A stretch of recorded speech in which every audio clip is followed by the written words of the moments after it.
Hello student, how are you? Today we will start our third chapter, drainage system. Our chapter is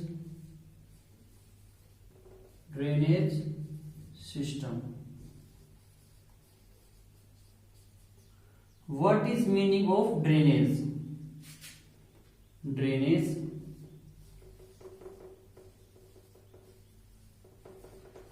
Drainage means flow of water through well-defined channel.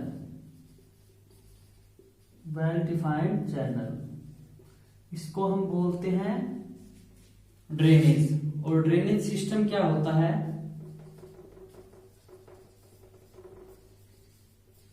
यही हमारे chapter का name है।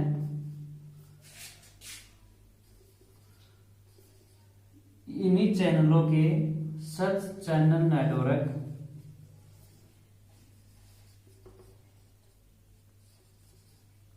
Is known drainage system. इसी को हम drainage system बोलते हैं। जब एक ड्रेनेज के इन चैनलों के एक अच्छा नेटवर्क होता है, इसी को हम ड्रेनेज सिस्टम बोलते हैं। और इसके बाद में आता है catchment area.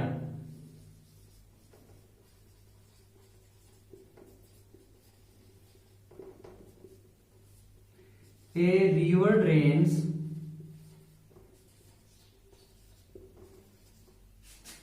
collect their water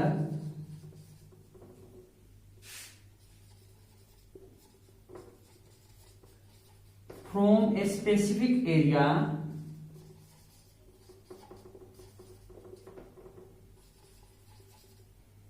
is known catchment area। इसी को कैचमेंट एरिया बोलते हैं। वह स्पेसिफिक एरिया जहां से रिवर अपना वाटर इकट्ठा करती है, उसको हम कैचमेंट एरिया बोलते हैं। आगे इसी के ऊपर एक क्वेश्चन भी आपकी बुक में। ये तीन डेफिनेशन हो गई में ड्रेनेज सिस्टम और कैचमेंट एरिया। अब बात करते हैं ड्रेनेज बेसिन की। ड्रेनेज बेसिन क्या है?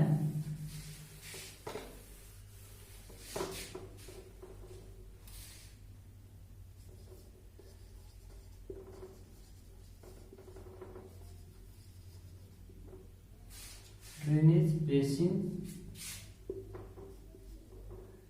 a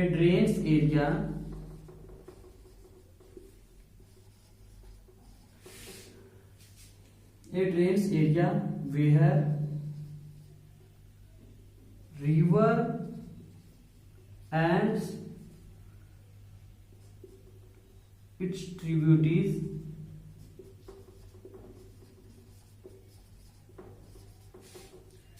drain their water।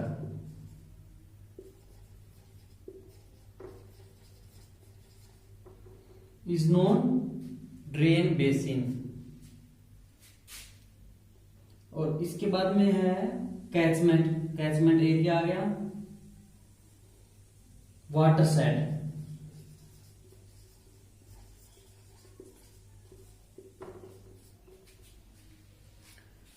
one river basin separating from a line,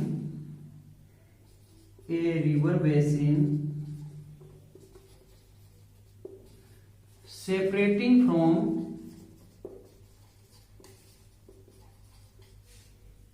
a line from another river basin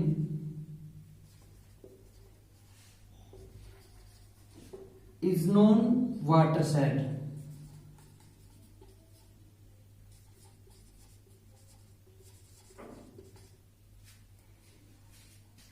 इसको हम वाटरशेड बोलते हैं। एक रिवर बेसिन दूसरी रिवर बेसिन से अलग होती है। ये कुछ इंपॉर्टेंट डेफिनेशन थी जो आपकी बुक में है और आपके क्वेश्चन में भी है। आपको इनको पढ़ना है और याद करना है। अब इसके बाद में आते हैं जो ये रिवर बेसिन फ्लो करती है, ये कौन कौन से आकार में फ्लो करती है, क्या क्या शेप बनाती है। जब इनकी ट्रिब्यूटरीज एक दूसरे से मिलती है तो इनके कुछ पैटर्न हैं जिनके बारे में हम बात करेंगे। फर्स्ट तो है हमारा dendritic pattern. Dendritic pattern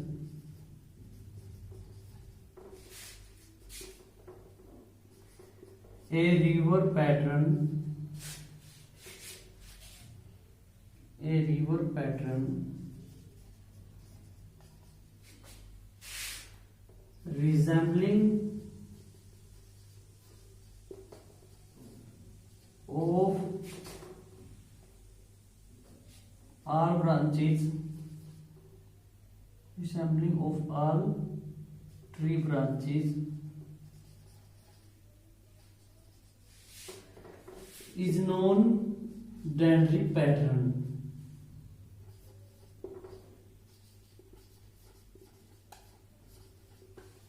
dendritic pattern कैसा होता है कि इसमें रिवर होती है, वो एक ट्री के आकार में इसकी ट्रिब्यूटरीज आके मिलती है। जैसे कि ये हो गई मेन रिवर, इसमें एक रिवर इसकी ट्रिब्यूटरी आके यहां से ऐसे मिल गई, दूसरी इससे ऐसे मिल गई और दूसरी साइड से ऐसे, फिर इनके ऐसे ऐसे एक और ट्रिब्यूटरीज मिलती गई।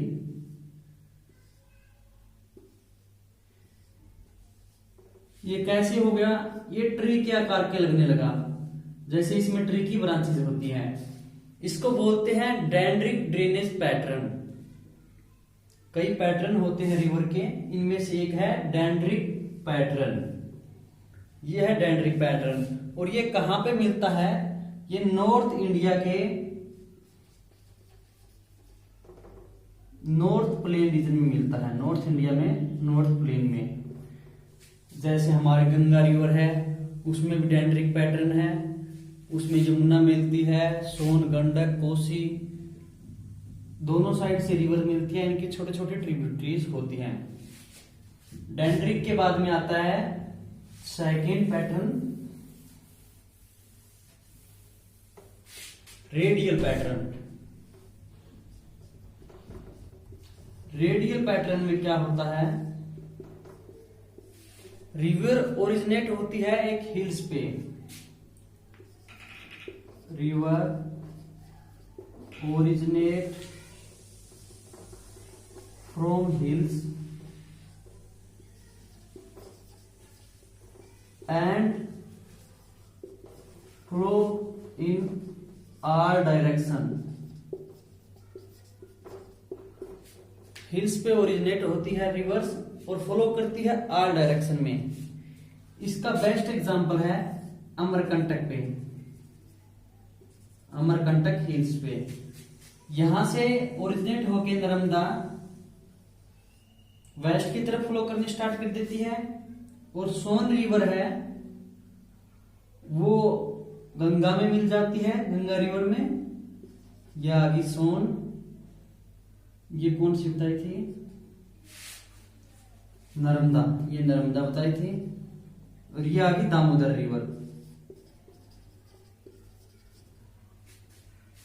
ये हो गया रेडियल पैटर्न का एग्जांपल, जहां से एक हिल्स में ओरिजिनेट होकर रिवर 3 डायरेक्शन में फ्लो कर जाती है, अलग अलग दिशा में।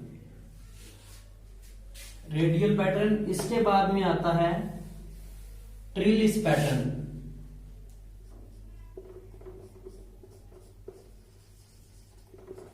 ट्रीलिस पैटर्न क्या होता है, एक जाल की तरह होता है जिसमें रिवर एक दूसरे में आके, ये होगी मेन रिवर, मेन रिवर के पैरेलल में फ्लो करती है, और जो इसकी सेकेंडरी रिवर है वो आके राइट एंगल से इसमें ज्वाइंट हो जाती है। ये फिर हमें इस तरह एक ट्रीलिस की तरह लगता है, इसीलिए इसको ट्रीलिस ड्रेनेज पैटर्न बोलते हैं। फोर्थ आता है सेंट्रीपिटल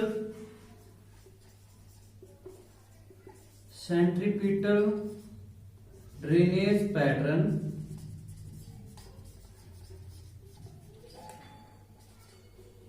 सेंट्रीपिटल कैसा होता है?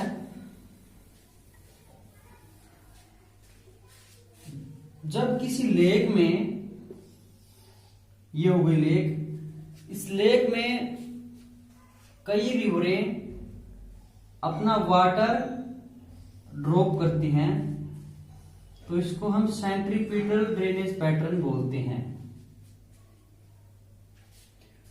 Many river discharge their water in a lake is known centripetal drainage pattern.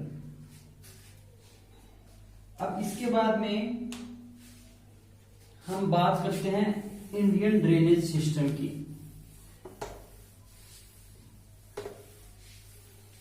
Indian drainage system कितने टाइप से है और इनको किस प्रकार से हमने बांटा है, डिवाइड किया है। अब सबसे पहले हम बात करते हैं on the basis of discharge of water. First तो हमने किया है on the basis of discharge of water.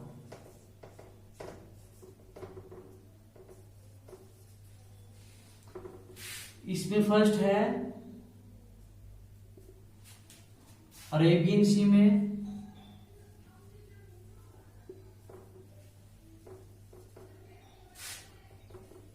Arabian सी में डिस्चार्ज करने वाली रिवर, और सेकंड है बे ऑफ बंगाल में अपना डिस्चार्ज करने वाली रिवर।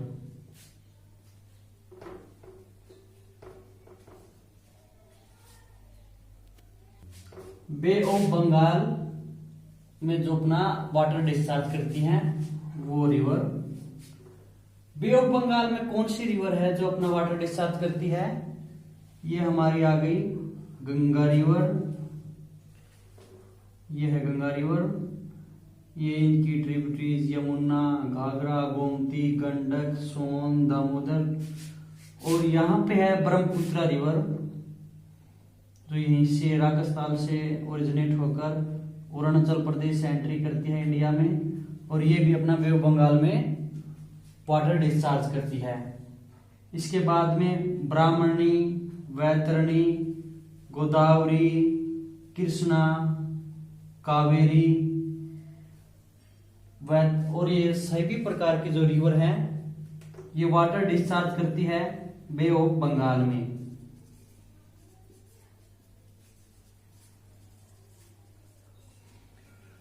अब अरेबियन सी में कौन सी रिवर है? अरेबियन सी में जो डिस्चार्ज करती है अपने वाटर, ये सबसे प्रमुख होगी हमारी इंडस रिवर। इंडस रिवर जिसको हम सिंधु नदी भी बोलते हैं। इंडस की सहायक है सतलुज, रावी, ब्यास, चिनाब, ये इसकी प्रमुख ट्रिब्यूटरीज है। इसके बाद में नर्मदा, तापी, मंडोवी, ये प्रमुख रिवर है जो अरेबियन सी में अपना वाटर डिस्चार्ज करती हैं। और इनमें से बे ऑफ बंगाल में डिस्चार्ज करने वाली रिवर 77% और ये है 23%। टोटल जो वाटर है जो अपना डिस्चार्ज होता है अरेबियन सी में इतना और बे ऑफ बंगाल में इतना। ये on the basis of discharge of water पे है। अब सेकंड हमारा पॉइंट है वो है on the basis of catchment area.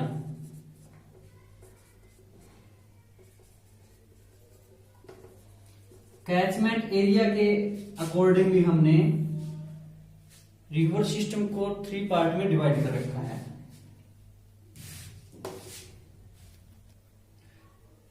अब इसको हम साफ कर देते हैं। On the basis of catchment area,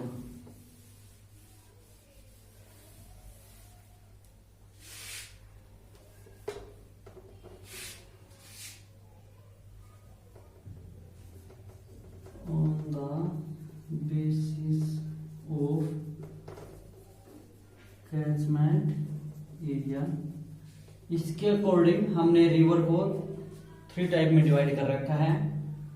first तो वो रिवर आती हैं जिनका कैचमेंट एरिया 20,000 किलोमीटर स्क्वायर से अधिक है। रिवर 20,000 किलोमीटर स्क्वायर से कैचमेंट एरिया अधिक होता है, वो फर्स्ट पार्ट में है। इसमें टोटल 14 रिवर आती हैं। सेकंड जो 2000 से 20,000 के बीच में आती है, ये इससे अधिक स्क्वायर किलोमीटर वाली होती है। इसके अंडर में जितना कैचमेंट एरिया होगा इसमें आएंगी 44 रिवर। इन 14 रिवर में से कौन कौन सी मेन रिवर आती हैं? इसमें आती हैं इंडस, ब्रह्मपुत्रा, गंगा, कावेरी और भी कई प्रकार की रिवर है जो 14 रिवर में आती है। अब 2000 से 20,000 किलोमीटर कैचमेंट एरिया में 44 रिवर आती हैं, जिनमें से वैतरणी, पेरियार, ब्राह्मणी कई प्रकार की रिवर्स हैं। और थर्ड टाइप में जो रिवर का कैचमेंट एरिया 2000 किलोमीटर स्क्वायर से भी कम हो, वे आती हैं लो कैचमेंट एरिया में। इस कैचमेंट एरिया में बहुत सारी रिवर हैं जिनकी हम कोई गणना नहीं कर सकते, छोटी छोटी रिवर हैं। अब इसमें थर्ड टाइप आ गया हमारा ऑन द बेसिस ऑफ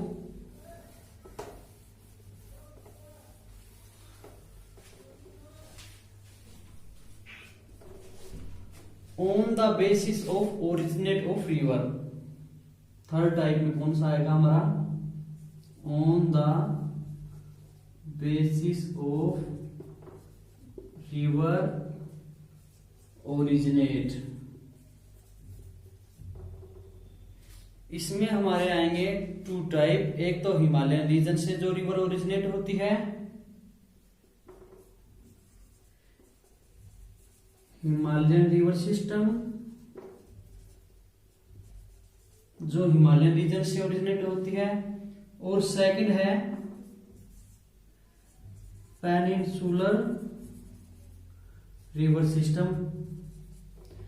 अब पेनिनसुलर कौन सा होगा, हिमालयन कौन सा होगा? जो यहां से ये हिमालयन रीजन है, जो यहां से ओरिजिनेट होंगी वे आएंगी हिमालयन रिवर सिस्टम में, और जो पेनिनसुलर एरिया में ओरिजिनेट रिवर होंगी वे आएंगी पेनिनसुलर रिवर सिस्टम में। हमारी बुक में इसी के अकॉर्डिंग डिवाइड कर रखा है और हमें इसी के अनुसार पढ़ना है, हिमालयन रिवर सिस्टम और पेनिनसुलर रिवर सिस्टम। ये हमने रिवर को मुख्यतः 3 पार्ट में डिवाइड कर रखा था। On the basis of discharge of water, on the basis of catchment area, on the basis of river originate. Originate में 2 टाइप है, हिमालयन रिवर सिस्टम और पेनिनसुलर रिवर सिस्टम। अब इसके बारे में हम बाकी नेक्स्ट वीडियो में स्टडी करेंगे। आज के लिए इतना ही। हमारे एक स्टूडेंट ने पूछा था हमसे कि स्ट्रेट क्या होते हैं और चैनल क्या होते हैं। अब थोड़े से उसके बारे में हम बातें कर लेते हैं।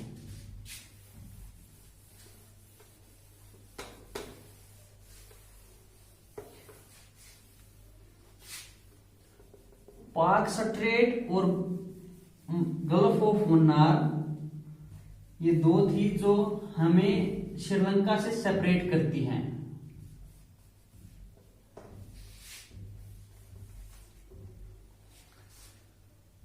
स्ट्रेट तो वो होती हैं जो 2 वाटर बॉडी को मिलाएं। नैरो पाथ होता है इनका, जैसे एक तो ये वाटर बॉडी है और एक ये वाटर बॉडी है, यहां पे भी वाटर है और यहां पे भी वाटर है। इसको बोलते हैं स्ट्रेट। ये हो गई हमारी स्ट्रेट। और गल्फ ऑफ मन्नार क्या होता है? गल्फ वो होती है जो तीनों ओर से, इसकी शेप ऐसे होती है गल्फ की, जिसके तीनों ओर से लैंड मासेस हो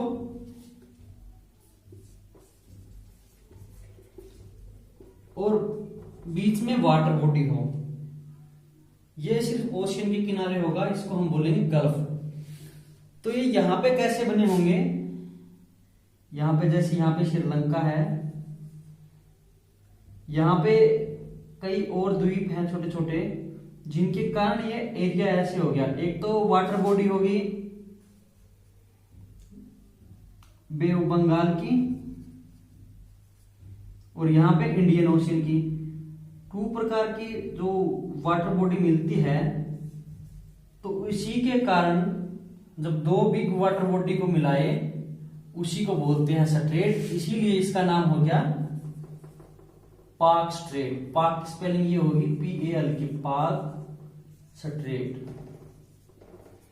और गल्फ किसे बोलेंगे? जब इसके तीनों लैंड मासेज हो और बीच में वाटर बॉडी हो, इसी को गल्फ बोलेंगे। और बे किसे बोलेंगे? बे ऑफ बंगाल।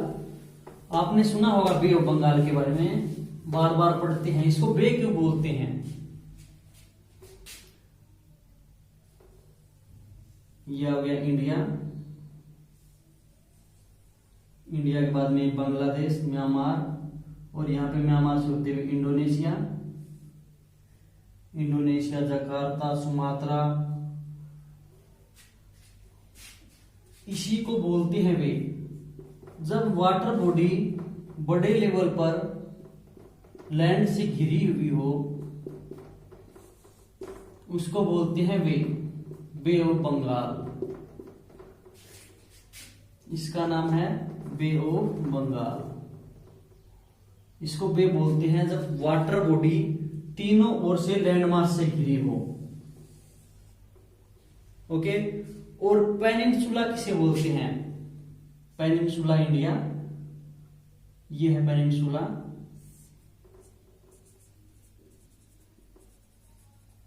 पेनिनसुलर इंडिया बोलते हैं जिसको, जब लैंडमास तीनों ओर से वाटर बॉडी से घिरा हो, तो उसको बोलते हैं पेनिनसुला, प्रायद्वीपीय भारत। जो तीनों ओर से वाटर से घिरा है